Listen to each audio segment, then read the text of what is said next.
질병청과 대한심폐소생협회는 29일 5년 만에 개정된 한국 심폐소생술 가이드라인을 발표했다. 이번 지침에서 가장 주목되는 내용은 이거다. 여성 심정지 환자에게 자동심장 충격기를 사용할 때 브래지어를 벗기지 말고 위치만 조정한 뒤 가슴 조직을 피해 맨 피부에 패드를 부착하라는 권고다. 질병청은 신체 노출과 접촉 우려 때문에 여성의 심장 충격기 적용률이 낮았던 점을 감안한 방안이라고 설명했다. 취지는 이해할 수 있다. 사람들이 여성에게 심장 충격기를 쓰는 걸 망설이니까 그 장벽을 낮추자는 의도라는 것도 알겠다. 그런데 이 문장을 곰곰이 생각해보자. 신체 노출을 걱정하는 사람이 누구일까? 접촉을 걱정하는 사람이 누구일까? 생명이 위급한 여자가 신체 노출을 걱정할까? 신체 접촉을 걱정할까? 그 순간 여성이 걱정하는 건 딱 하나다.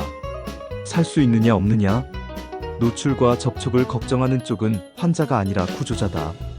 즉, 이 지침은 환자의 불안을 줄이기 위한 게 아니라 구조자의 불안을 전제로 만들어진 지침이라는 뜻이다. 문제는 여기서부터다. 대부분의 사람들은 심폐소생술도 심장 충격기도 한 번도 써본 적이 없다. 교육을 받았다고 해도 몇 달 지나면 다 잊어버린다. 그런 상태에서 여자가 길에서 쓰러져 숨이 넘어가고 있다. 그 순간 머릿속에 뭐가 떠오를까?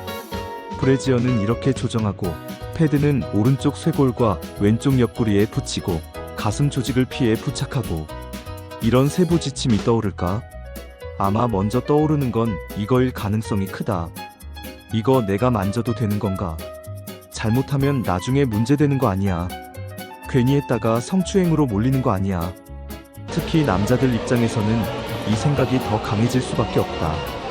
왜냐하면 이미 그런 사례들을 봐왔기 때문이다.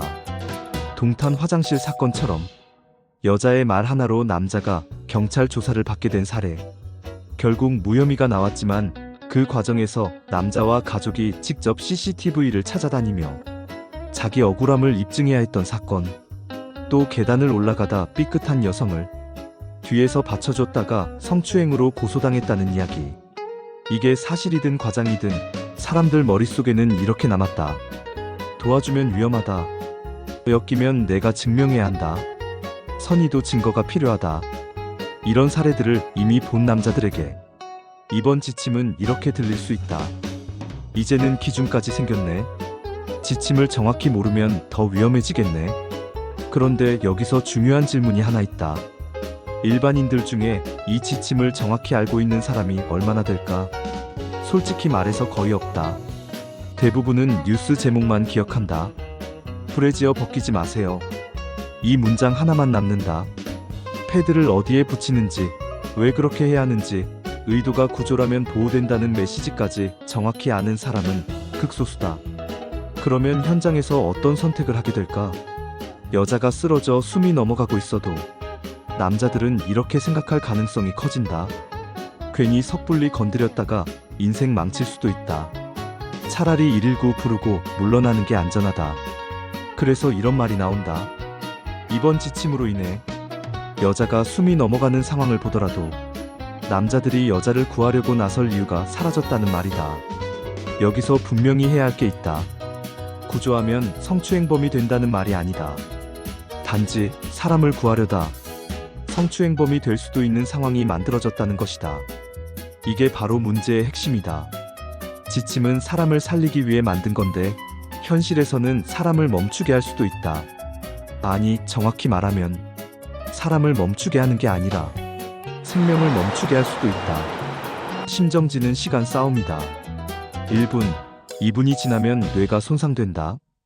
그 순간 가장 중요한 건 단순하다. 일단 눌러라. 일단 붙여라. 일단 살려라.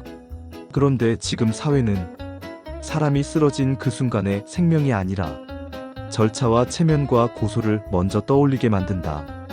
이게 정상일까? 생명을 살리는 순간에는 절차보다 의도가 먼저여야 한다. 사람을 살리겠다는 목적이 분명하다면 그 과정에서 다소의 노출과 신체 접촉이 있었다고 해서 그걸 문제 삼는 사회는 이상한 사회다. 오히려 이렇게 물어야 한다. 왜 사람을 살렸는데 변명을 해야 하는가? 왜 구조한 사람이 먼저 의심을 받아야 하는가? 이번 지침 논란은 의료기술의 문제가 아니다. 이건 우리 사회의 가치관 문제다. 우리가 생명을 먼저 보느냐, 아니면 혹시 문제가 될까 하는 걱정을 먼저 보느냐의 문제다. 사람의 생명이 위급한데 나중에 성추행범으로 몰릴까를 먼저 걱정해야 하는 상황이 과연 정상일까? 지침이 진짜 의미를 가지려면 반드시 이 말이 함께 따라와야 한다. 완벽히 몰라도 된다. 지침을 다 기억하지 못해도 된다. 실수해도 된다. 의도가 생명 구조라면 법과 사회가 보호한다. 그 메시지가 빠진 지침은 사람을 살리는 규칙이 아니라 사람을 겁주고 멈추게 하는 규칙이 된다. 그리고 결국 멈추는 건 심장이고 뇌고 생명이다. 저는 전문가는 아니지만 상식적으로 생각하는 사람입니다. 스스로 생각하지 않으면 누군가에게 쉽게 당합니다.